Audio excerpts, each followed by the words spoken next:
Todo empezó una mañana soleada cualquiera en Springfield, Ohio, cuando a primera vista nada parecía presagiar problemas. Calles tranquilas, gente ocupada en sus quehaceres, el ruido de los coches al pasar, era como un trozo de la vida familiar americana, donde el orden y la pulcritud se valoraban por encima de todo. Nadie podía imaginar que detrás de una de esas fachadas anodinas se escondía una auténtica tragedia que sacudiría toda la ciudad pocos días después. El telón de fondo de la historia eran los gritos, las peleas y la adicción desgarrando poco a poco a la familia. Pero hasta ahora, nadie de fuera había oído cómo bajo el tejado de una pequeña casa se desarrollaban unos acontecimientos iguales en brutalidad a las peores crónicas criminales. Irónicamente, la primera campanada sonó hace unos años, cuando un hombre llamado Mark Anthony Wilson entró en la vida de Emily Jenkins, una enérgica y sonriente vecina del barrio. No parecía un monstruo en sí mismo, muchos lo veían encantador y dispuesto a mejorar, aunque sabían que luchaba contra la adicción. Pero en ese momento, Emily, una madre soltera que cría a su hija Choe, de 12 años, quiso creer en lo mejor, pensó que podría ayudarle a recuperarse y él, a su vez, les proporcionaría estabilidad y apoyo a ambos. Y así estamos en marzo de 2023. Nadie sospecha que, en cuestión de días, la historia de Emily y su hija Choe se convertirá en un artículo de portada de los periódicos locales con detalles truculentos. Los vientos de principios de primavera aún son frescos, pero la gente ya está anticipando un tiempo más cálido, planeando picnics, paseos y reuniones. Hay una feria tradicional en el pueblo, donde las familias vecinas exponen productos caseros de panadería y artesanía. El ambiente es casi festivo, si tan solo una de las casas no estuviera madura de problemas que ya no se pueden contener. Poco se hablaba de la propia familia Jenkins en el barrio. Emily trabajaba como enfermera en una clínica privada, concienzuda, siempre tranquila. Su hija Choe, de 12 años, iba a la escuela local y se distinguía por su temperamento tranquilo, estudiaba bien, le encantaba la música y se preocupaba mucho cuando su padrastro se comportaba de forma inadecuada a causa de los ataques de droga. Mucha gente decía que se retraía en sí misma, miraba siempre al suelo y evitaba hablar de temas personales. Los vecinos se daban cuenta de que en su casa había peleas ruidosas y a veces olía a alcohol, pero nadie pensaba que pudiera llegar a algo prohibitivo. Los cotilleos se quedaban en el nivel de, ahí pasa algo, pero supongo que lo arreglarán ellos solos. En estos suburbios, la gente suele mantenerse al margen de los asuntos familiares, prefiriendo quedarse en su zona de confort. Eso es lo que ocurrió aquí también. Mark Anthony Wilson, de 42 años, parecía especialmente deprimido últimamente. Se sentía visiblemente atraído por el alcohol y se rumoreaba que nunca había podido dejar las drogas. Durante años había prometido a Emily poner fin a su oscuro pasado, había conseguido un empleo en un taller de reparación de automóviles o había trabajado a tiempo parcial en unos almacenes. Pero la constancia no se mantenía, una y otra vez, su adicción se apoderaba de él y recaía.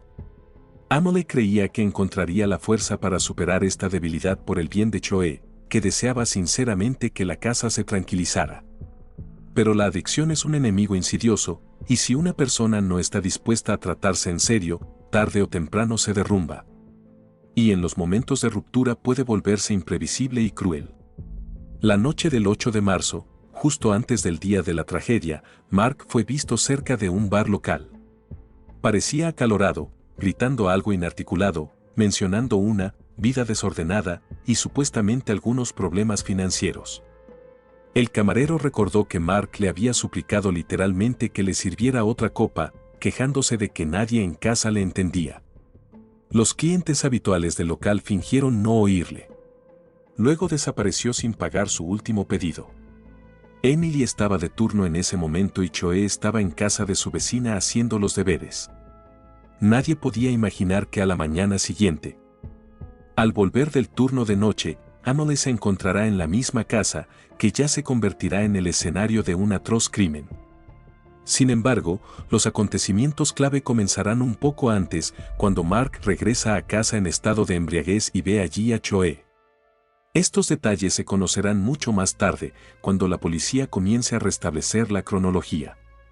Según los informes oficiales, algo terrible ocurrió durante la noche, entre las 9 y las 10 de la mañana del 9 de marzo. Chloe estaba sola en casa porque su madre aún no había terminado su turno. Probablemente la niña ya estaba dormida o encerrada en la habitación cuando Mark llegó arrastrándose en estado de intoxicación por drogas.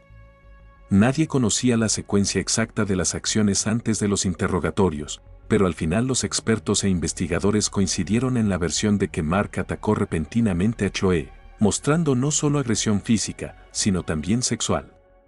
Este hecho será el momento más difícil de la investigación. Darse cuenta de cómo un hombre pudo abusar de una niña de 12 años en su propia casa provocará una oleada de repugnancia incluso entre los policías experimentados. Luego vino lo peor, al darse cuenta de que el niño tenía todas las posibilidades de contar lo ocurrido a su madre y a cualquier otra persona, Mark se lanzó a matar. Más tarde admite que tenía miedo de que le descubrieran, porque entonces le amenazaban con muchos años de cárcel. En otras palabras, eligió la forma más atroz de silenciar al único testigo de sus crímenes. Chloe fue estrangulada, probablemente con una cuerda o algo similar, aunque los patólogos no revelaron los detalles exactos por razones éticas. En cualquier caso, la niña murió agonizando. El asesino escondió el cadáver en el sótano, con la esperanza de ganar tiempo antes de que regresara la madre.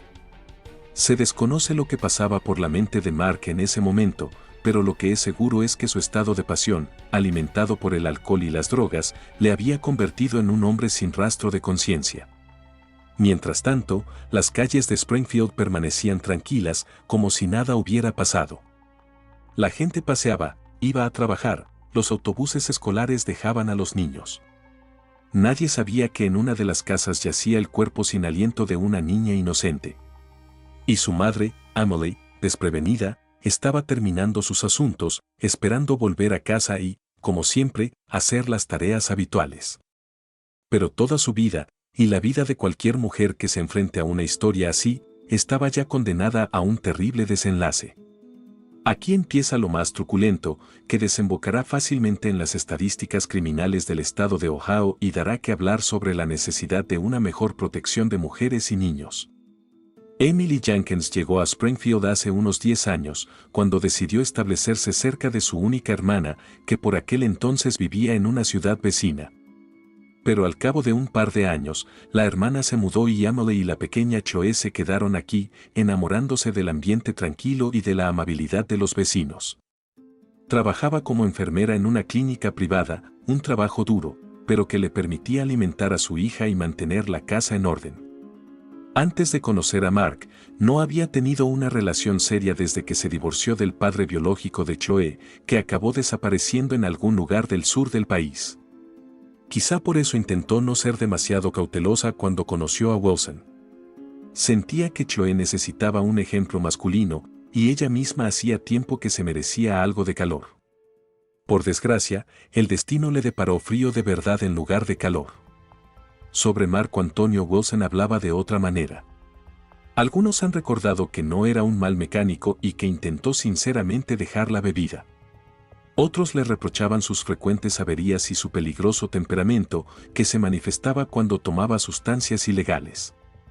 A veces parecía tranquilo e incluso arrepentido durante semanas, y luego volvía a derrumbarse y se iba de juerga, quemando todos los puentes de confianza. Cuando volvió con Emily, parecía una oportunidad para una nueva vida para él. Una mujer con un hijo suele estar muy motivada. Un hombre quiere demostrar que está dispuesto a cuidarla, y eso puede ser un incentivo para cambiar. Pero la adicción es una fuerza más poderosa que el simple deseo de ser un buen hombre. El comienzo de su vida en común fue relativamente tranquilo. Chloe intentaba acostumbrarse al nuevo padre, lo miraba con un poco de recelo, pero no mostraba una antipatía abierta. Emily se alegraba de que Mark participara al menos de algún modo en los asuntos familiares, a veces recogiendo a Chloe del colegio, a veces ayudando a preparar la cena. Pero el tiempo pasaba y las grietas en el bienestar de la familia se hacían más profundas.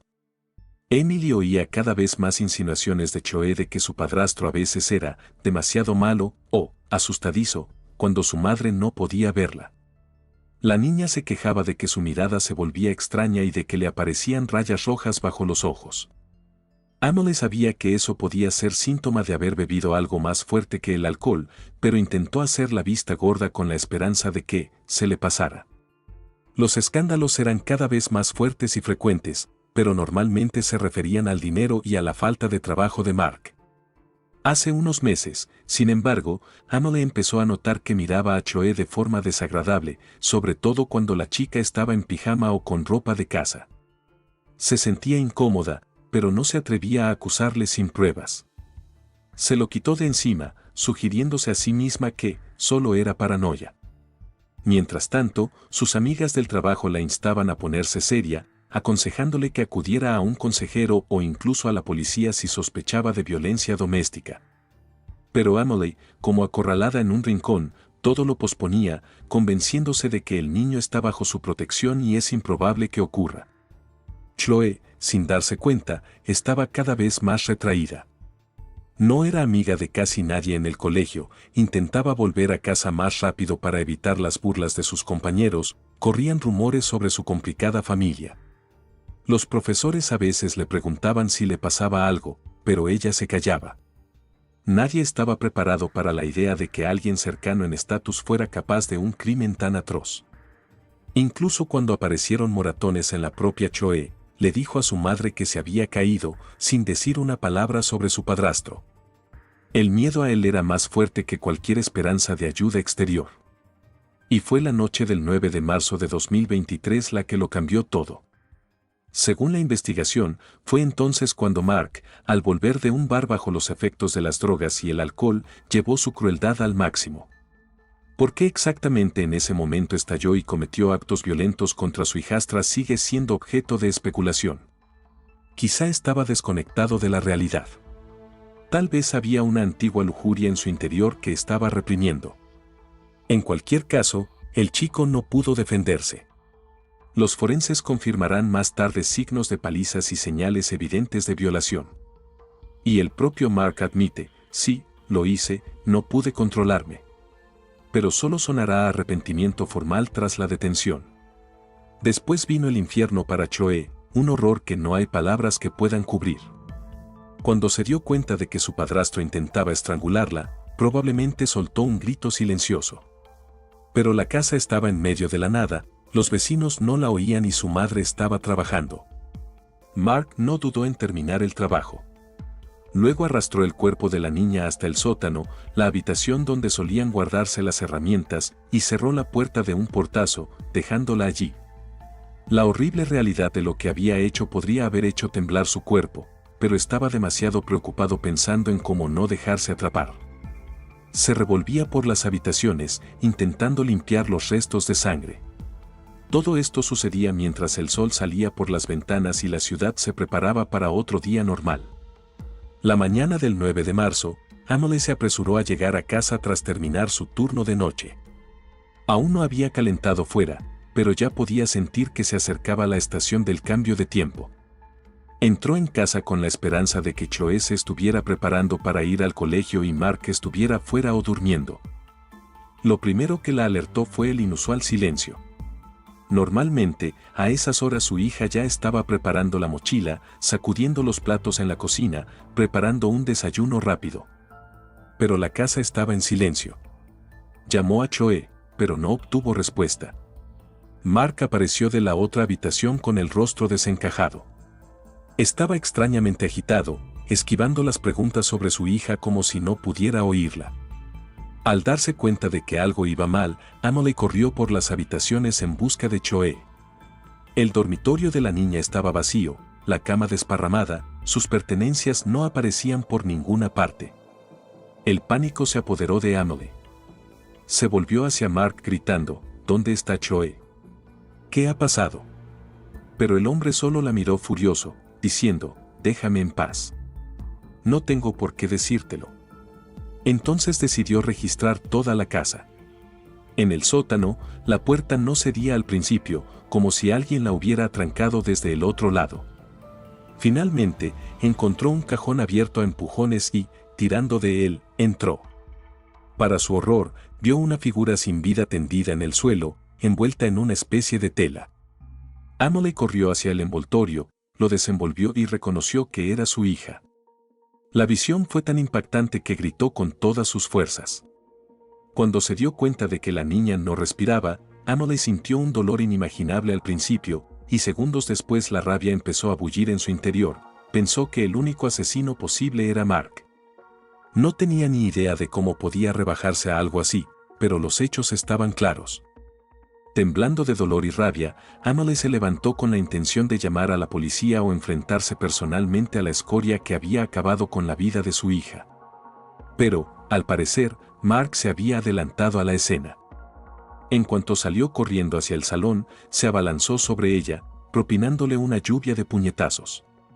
Su intento de resistirse fue inútil. Mark era más alto, más fuerte y se encontraba en un estado trastornado alimentado por el miedo a ser descubierto. No quería que Emily llamara a la policía.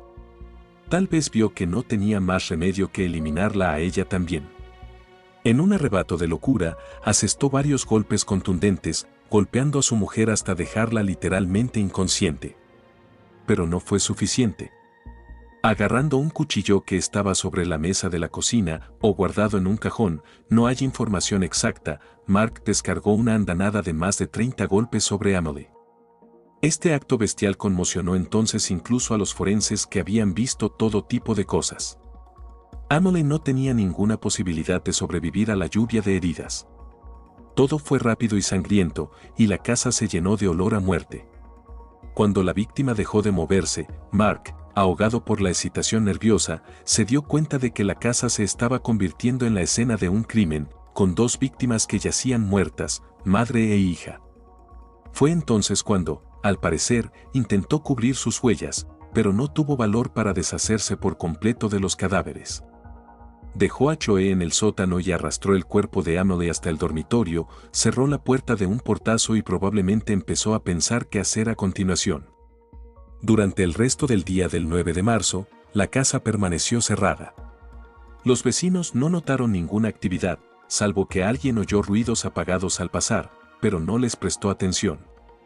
La gente está acostumbrada a las peleas en esta casa. Nadie se dio cuenta de que era el final de un doble asesinato. Y el propio Mark, temeroso de abandonar la escena del crimen, pudo pasar el tiempo en vano limpiando la sangre, intentando urdir una coartada. Más tarde admite que no podía pensar con claridad, que bebía y tomaba drogas a todas horas para no pensar en la realidad. Cuando pronto Emily no se puso en contacto con sus compañeros y Chloe no apareció por el colegio, nadie dio la voz de alarma al principio. No es para tanto, quizá madre e hija se fueron a algún sitio un par de días. Pero en 24 horas los profesores, a los que Chloe no informó de la ausencia de las clases, empezaron a preocuparse. Los compañeros de clase dijeron que Chloe no iba al chat, aunque normalmente aparecía al menos una vez durante el día. El personal de la clínica, donde trabajaba Emily, empezó a hacer llamadas, el teléfono estaba en silencio, nadie contestaba. Entonces surgieron las primeras sospechas, algo iba mal. El 10 de marzo, cuando la alarma crecía poco a poco, la policía recibió varias llamadas, entre ellas una declaración de los compañeros de Emily. Personas que la conocían personalmente aseguraron que no podía haber desaparecido sin avisar, porque tenía turnos importantes los días 9 y 10 de marzo, y siempre se tomaba su trabajo con responsabilidad. Además, se enteraron de que Chloe no había aparecido por el colegio. Este conjunto de hechos fue suficiente para que el agente de barrio asignado a la zona acudiera al domicilio de la familia Jenkins para comprobar la situación. Para su sorpresa, las puertas estaban cerradas. Nadie había abierto la puerta y no había luces en las ventanas. Los vecinos comentaron que era extraño, normalmente, aunque no hubiera nadie en casa, había un coche en el porche o una lámpara encendida junto a la puerta principal. Esta vez todo parecía extinguido. El agente recorrió la propiedad varias veces, iluminando las ventanas con su linterna, no había señales de vida. Por último, llamó a la puerta trasera, que tampoco respondió. Al entrar en el patio, observó un desorden inusual cerca de las papeleras, cosas esparcidas que podrían haber pertenecido a Chloe, algún estuche de lápices, zapatos de niño. Esto aumentó sus sospechas. Pidió ayuda y, al cabo de un rato, la policía decidió entrar en la casa, al considerar que la situación era crítica. 2 personas desaparecidas, entre ellas un niño, ya parecía bastante alarmante. Cuando consiguieron entrar, según algunos informes, derribaron la puerta trasera, fueron recibidos por un sofocante olor a descomposición y restos de sangre. Explorando las habitaciones, encontraron un dormitorio ensangrentado donde yacía el cuerpo mutilado de una mujer y, en el sótano, el cadáver de una niña. Se llamó a los forenses y se acordonó la propiedad. Los vecinos, al ver las luces intermitentes y el alboroto en torno a la casa, empezaron a salir a la calle. La noticia del espantoso asesinato se extendió al instante. La gente cuchicheaba mientras la policía trabajaba en la escena, descubriendo un detalle tras otro. Los cuerpos fueron identificados como Amelie Jenkins, de 37 años, y su hija Chloe, de 12 años. El cuerpo de la mujer presentaba múltiples puñaladas, mientras que el de la niña mostraba signos de estrangulamiento y más tarde se confirmaron pruebas de agresión sexual. Los expertos forenses tomaron muestras de ADN para confirmar la implicación de Mark, del que se sospechaba casi al 100% en aquel momento. Sin embargo, el propio Mark no estaba en la casa. Según todos los indicios, se había escapado antes. La policía inició una búsqueda y emitió una alerta, advirtiendo al público de que el autor estaba armado y era extremadamente peligroso. La situación causó conmoción y pánico en el vecindario. Por la noche, la radio local ya informaba de un doble asesinato.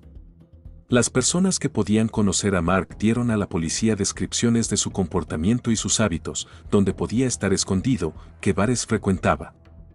Los detectives interrogaron a todos los parientes, conocidos y antiguos jefes. Sin embargo, la pista se enfrió rápidamente. Parecía que el asesino había desaparecido sin dejar rastro.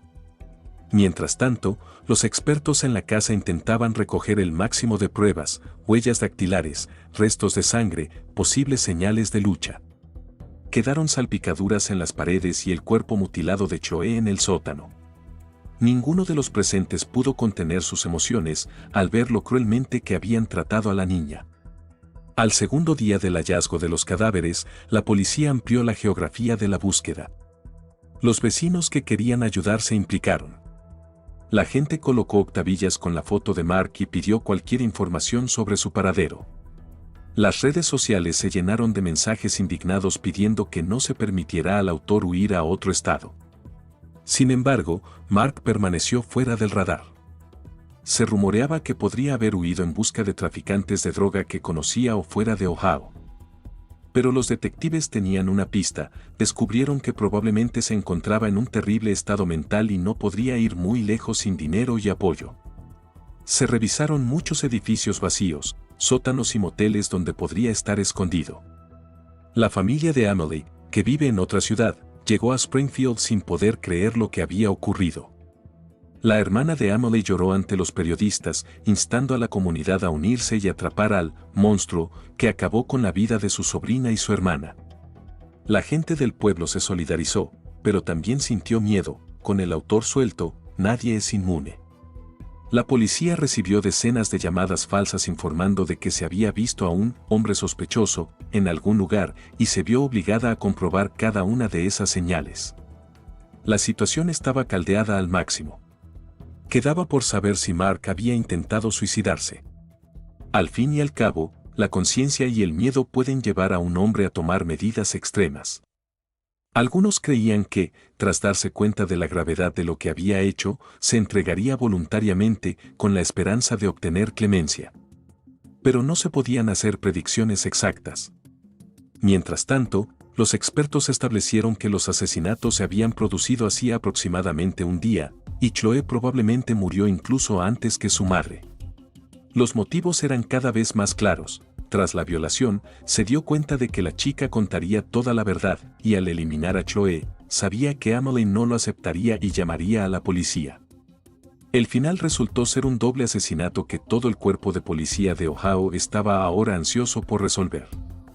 Al tercer día, la policía aún consiguió ponerse tras la pista de Mark.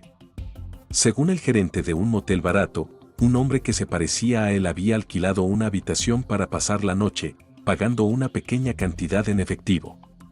El motel observó que estaba muy pálido, nervioso, con los ojos desorbitados como por el miedo. Cuando los detectives llegaron al lugar, el fugitivo ya había huido, pero había botellas vacías, ropa sucia y algunos objetos personales abandonados. Entre ellos había una tarjeta de identidad de una oficina de empleo anterior, a nombre de Mark Anthony Wilson. Eso confirmó que tenían la pista correcta.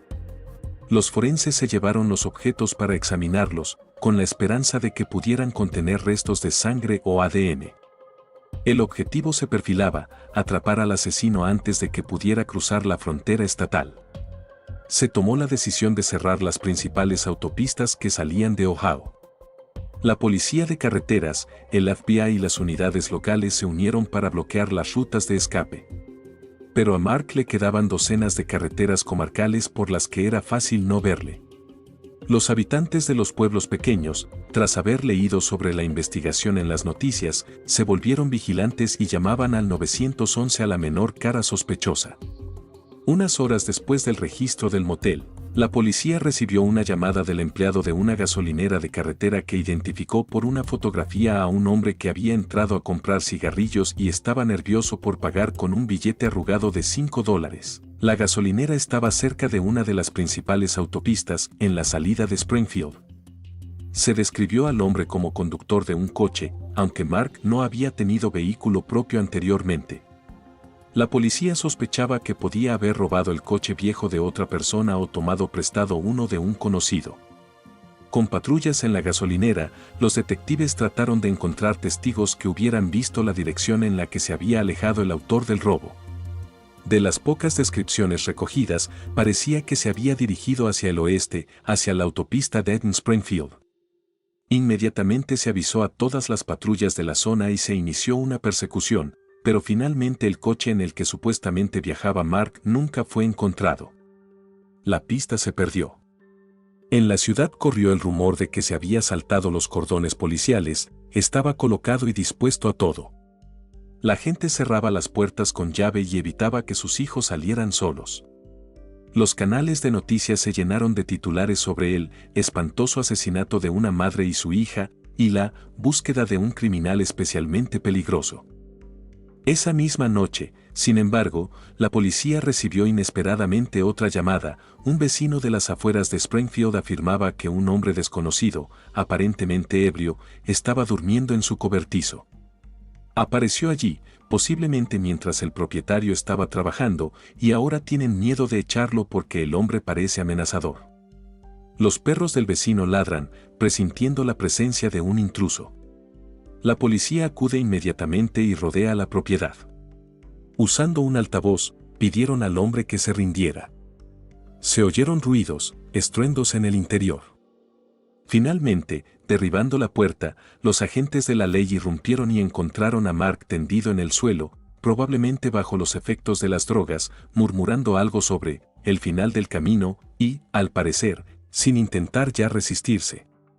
Así pues, 3 días después del hallazgo de los cadáveres, el autor fue detenido. Le pillaron literalmente en una pocilga, según algunos participantes en la operación, insalubridad, hollín, algunas herramientas agrícolas. Mark no se resistió a la detención, solo lloraba o decía, «Me he ido». Los detectives que lo vieron dijeron que era una imagen patética, pero que no anulaba la enormidad de lo que se había hecho. Lo esposaron, lo llevaron a los coches de policía y los vecinos respiraron aliviados. Por fin la ciudad y todo el vecindario estaban libres del temor de que un asesino de niños y mujeres pudiera andar suelto. Tras su detención, Mark fue llevado a comisaría, donde un investigador a tiempo completo empezó a trabajar con él. En ese momento, aún cabía la posibilidad de que lo negara todo o de que contara historias inventadas. Pero, para sorpresa de los agentes de la ley, casi inmediatamente admitió su culpabilidad. Según las transcripciones oficiales, durante el interrogatorio declaró, «Sí, los maté. No podía hacer otra cosa. Estaba fuera de mí». No intentó buscar excusas, no alegó defensa propia ni culpó a nadie. Más bien dio la impresión de un hombre que se había resignado a su destino. Pero los detalles del crimen, especialmente los abusos sexuales a Choe, de 12 años, los mantuvo en silencio al principio. Quizás se avergonzó incluso ante la policía, al darse cuenta de que el abuso de menores es un artículo aparte, extremadamente grave. Al mismo tiempo, los forenses realizaron todas las pruebas necesarias. En la ropa de Mark, abandonada en el motel, encontraron restos de ADN de Amelie y Choe, así como su propio pelo, enmarañado con manchas de sangre. En la casa del asesino, encontraron un cuchillo ensangrentado escondido en uno de los trasteros, sobre el que los expertos grabaron huellas.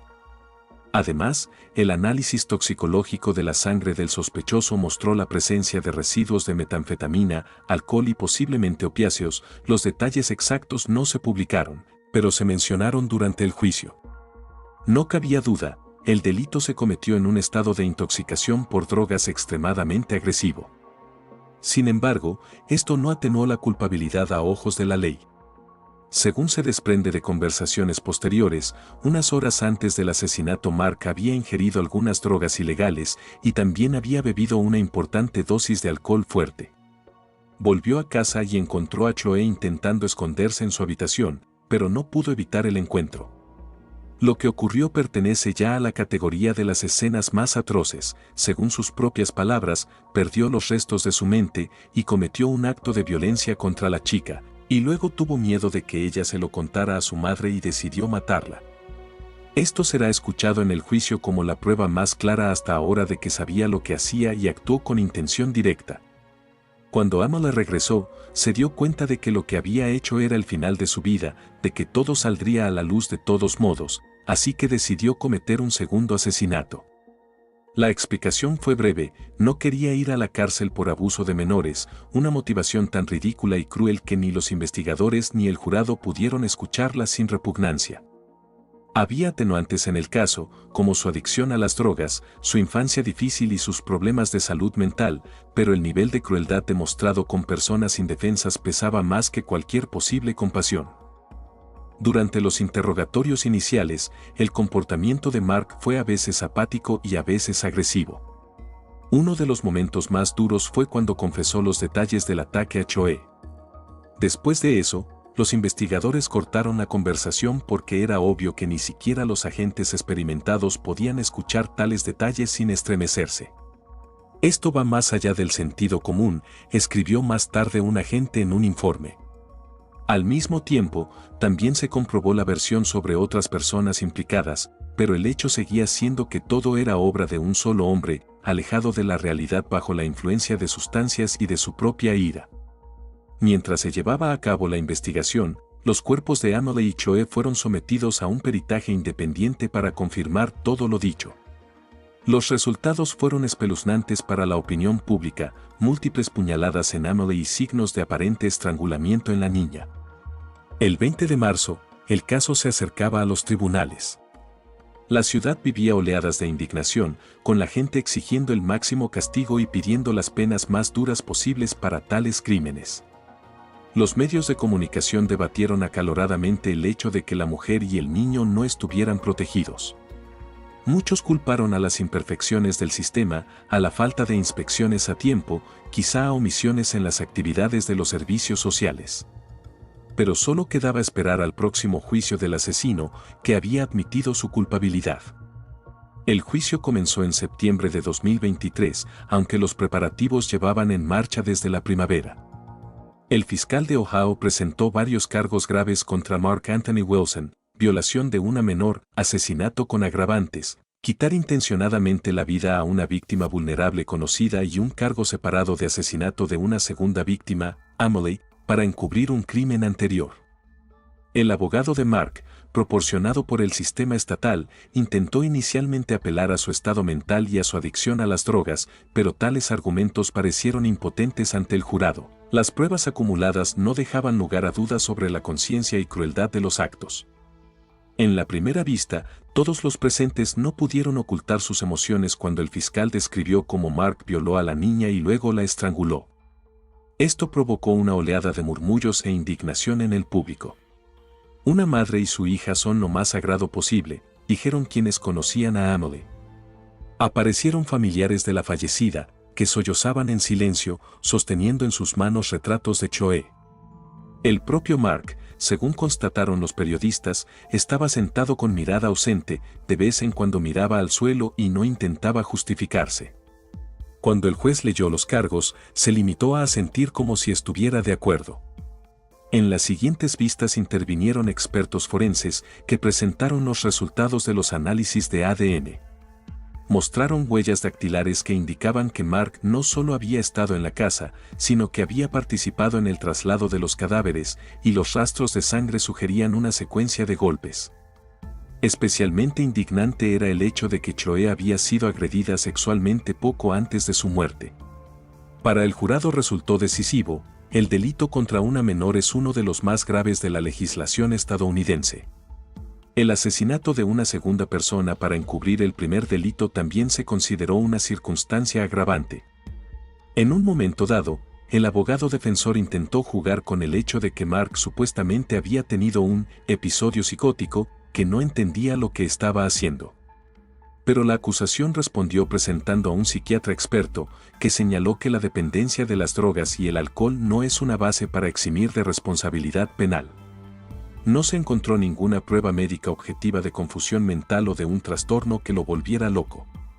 El propio Mark admitió que sabía lo que pasaba, solo que no quería ser castigado por violación. El fiscal citó esta frase varias veces, demostrando que el acusado era plenamente consciente de las consecuencias de sus actos. Para el jurado, el caso se hizo evidente. El hombre intentaba cínicamente deshacerse de los únicos testigos. Durante el anuncio de los hechos, la sala experimentó una fuerte pausa, el público se cubrió la cara con las manos. Los familiares de Amelie lloraron y algunos de los activistas sociales que se encontraban en los pasillos del tribunal dijeron que la legislación debería castigar más severamente a los violadores antes de que lleguen al asesinato. Mark Anthony Wilson mantuvo una actitud discreta y no parecía hacerse ilusiones sobre el resultado. Cuando llegó el día de la sentencia, había muchos periodistas y residentes corrientes de Springfield presentes. Por el aspecto del convicto, ligeramente crecido, con un mono naranja de presidiario, no se podía decir que sintiera remordimientos. Pero pronunció un breve discurso en el que dijo que quería pedir perdón a la memoria de Amelie y Chloe. Nadie creyó la sinceridad de esas palabras. El jurado se retiró a deliberar y rápidamente llegó a un veredicto unánime, culpable de todos los cargos. Mientras el jurado preparaba el veredicto final, la sala se paralizó en nerviosa expectación. La gente comprendió que probablemente sería cadena perpetua, ya que en el estado de Ohio por un delito así se puede dar la pena más alta, aunque no siempre se designa la pena de muerte. El fiscal en su discurso final señaló la extrema crueldad y premeditación de los asesinatos, las víctimas eran una madre y un niño. Instó al tribunal a tener en cuenta el dolor que habían sufrido estas personas y la enorme publicidad que había generado el caso. La defensa se esforzó por mencionar la difícil infancia del acusado y sus graves adicciones, pero comprendió que sería imposible salvar a Mark de la pena capital o, como mínimo, de la cadena perpetua. Cuando volvió el jurado, estaba claro, no habría compromiso. El veredicto fue rotundo, culpable. Quedaba la cuestión del castigo.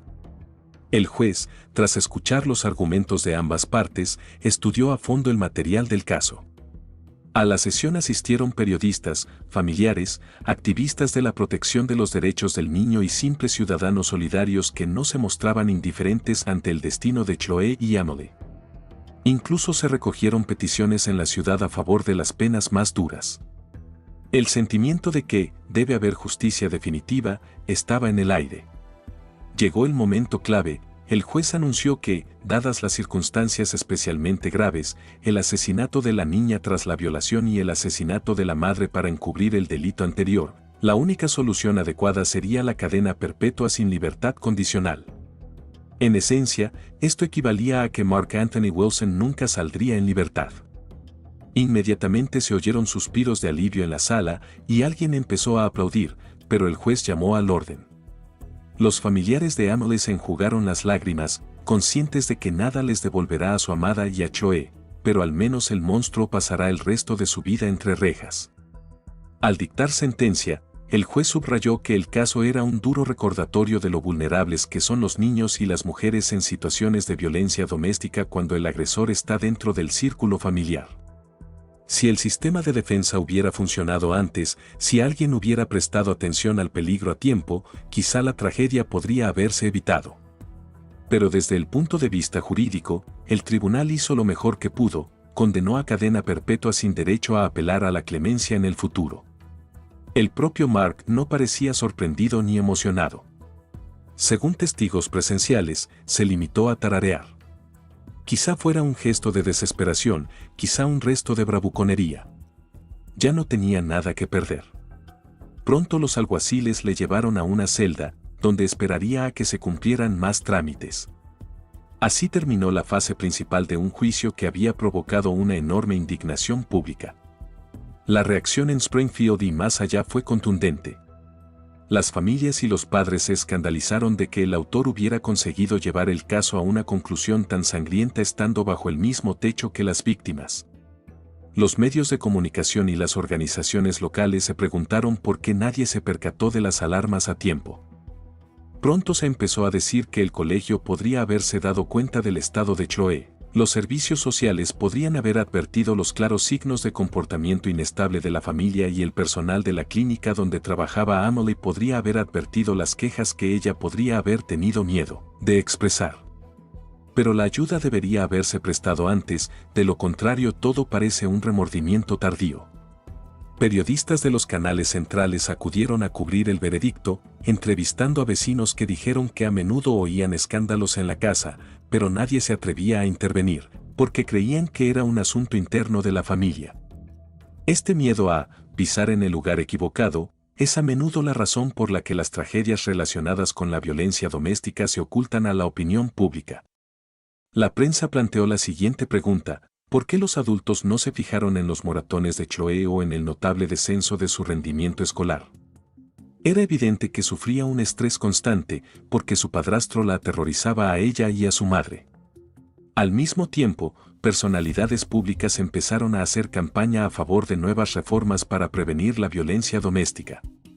En particular, se pedía un control más estricto de las personas que consumían drogas duras y la posibilidad de aislar de urgencia a un posible agresor cuando hubiera el más mínimo indicio de amenaza para un niño. Sin embargo, estos debates no pudieron devolver la vida a Chloe, ni consolar a quienes querían a Amelie. La tragedia ya se había convertido en un hecho consumado, había entrado en las estadísticas criminales del Estado, había conmocionado a la gente y les había recordado lo importante que es no ser indiferentes. Mark fue conducido de la sala del tribunal a la prisión central, donde espera su traslado a un centro de máxima seguridad. Los periódicos y los medios de comunicación en línea se llenaron de titulares: monstruo de Springfield condenado a cadena perpetua, abuso de menores conmociona al condado, etc. La gente del pueblo decía en voz baja: menos mal que ya no está entre nosotros, pero aún quedaba un pozo pesado, porque la tragedia ya había hecho su trabajo. El recuerdo de Chloe y su madre permanecerá para siempre. Mientras tanto, los familiares de Amelie organizaron una modesta ceremonia de despedida. La gente llevó flores, juguetes, notas que reflejaban el dolor de la pérdida. Los vecinos también acudieron, quizás sintiéndose culpables por no haberse dado cuenta o no haber prestado atención a las señales de angustia. La madre y la hija fueron enterradas en ataúdes cerrados porque las pruebas de la investigación y la naturaleza de las heridas no permitían una ceremonia abierta. Al ver todo esto, la comunidad se convenció una vez más de lo despiadada que puede ser la crueldad oculta bajo la máscara de relaciones problemáticas. A las fuerzas del orden solo les quedaba dar a conocer los detalles de la investigación y animar a la gente a denunciar a la policía el menor indicio de violencia doméstica. El caso de Amelie y Chloe se convirtió en el símbolo de una oportunidad perdida para prevenir la delincuencia. Muchos expertos creen que si alguien hubiera intervenido antes, servicios sociales, colegios, amigos íntimos, las víctimas podrían haber sobrevivido.